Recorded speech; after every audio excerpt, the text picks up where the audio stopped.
বিধানসভা নির্বাচনের দামামা বাজতে তুফানগঞ্জ ৯ নং বিধানসভা কেন্দ্রের রাজনৈতিক তৎপরতা তুঙ্গে। তৃণমূল কংগ্রেসের প্রার্থীর তালিকায় এবার বড় চমক প্রাক্তন ক্রিকেটার শিবশঙ্কর পাল। শনিবার বিকেলে তুফানগঞ্জ ব্লকের রামপুর ২ গ্রাম পঞ্চায়েত এলাকায় রামপুর বাজারের জোরালো প্রচার ও সাংগঠনিক বৈঠক সারলেন তিনি। এদিন তিনি প্রথমে রামপুর ২ নং গ্রাম পঞ্চায়েতের রামপুর বাজার তৃণমূল দলীয় কার্যালয়ে এক গুরুত্বপূর্ণ সভায় যোগ দেন। এই সভায় কর্মীদের বিশেষ বার্তা দেওয়ার পাশাপাশি বুথ স্তরের সংগঠনকে চাঙ্গা করার উপর বিশেষভাবে জোর দেওয়ার কথা বলেন তিনি। সভা শেষে তৃণমূল কংগ্রেসের এক ঝাঁক কর্মী সমর্থকদের নিয়ে রামপুর বাজার পরিক্রমা করে জনসংযোগ কর্মসূচি পালন করে। শিবশঙ্কর ক্রিকেটের মাঠে পরিচিত শিবশঙ্কর পাল রাজনীতির ময়দানের হাতের নাগালে পেয়ে স্থানীয় বাসিন্দাদের মধ্যে ব্যাপক উৎসাহ লক্ষ্য করা যায়। এদিন তিনি সাধারণ মানুষের সঙ্গে সরাসরি কথা বলেন এবং তাদের আশীর্বাদ প্রার্থনা করেন।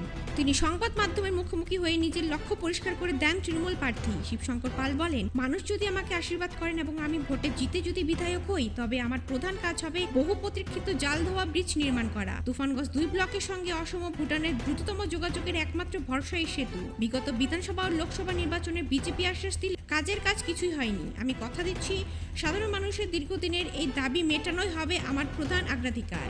তৃণমূল শিবিরের দাবি জনসংযোগে যে বিপুল পরিমাণ সাড়া পাওয়া যাচ্ছে, তাতে তুফানগঞ্জ আসনে খাসফুল শিবিরের জয় কেবল সময়ের অপেক্ষা। শিবশঙ্কর পালের এই সেতু নির্মাণের প্রতিশ্রুতি এলাকার নতুন করে রাজনৈতিক সমীকরণ তৈরি করবে বলে মনে করেছেন ওয়াকিবহাল মহল।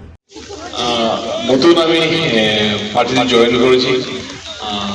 দাদার মতো নিরঞ্জনার মতো অত ভালো বলতে পারবো না, এই জন্য আমি কিছু লিখে নিয়ে এসেছি, সে বলছি মনের ভাষা। রামপুর ভলিবাড়ি জোড়াই দীর্ঘদিন মানুষের দাবি জল দেওয়া সেতু।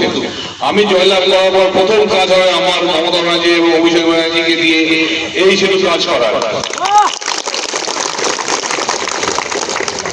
এতদিন মানুষদের আমার বিভিন্ন সময় কথা দিয়ে একটি কাজও এলাকায় কিন্তু করেনি। সারা বছর তৃণমূল কংগ্রেস নেতৃত্বরা সাধারণ মানুষের পাশে। পদ্মশ্রী প্রকল্প মোদীর বিভিন্ন কাজ হয়ে বিভিন্ন অঞ্চলে। এখানকার ব্লক প্রেসিডেন্ট, পঞ্চায়েত সমিতি সভাপতি, অঞ্চল সভাপতি সারা বছর মানুষের সাথে যোগাযোগ রাখে এবং মানচিত্র এবং তুফানগঞ্জের বিধায়ক আমার জিতিয়ে দিতে হবে। জয় বাংলা।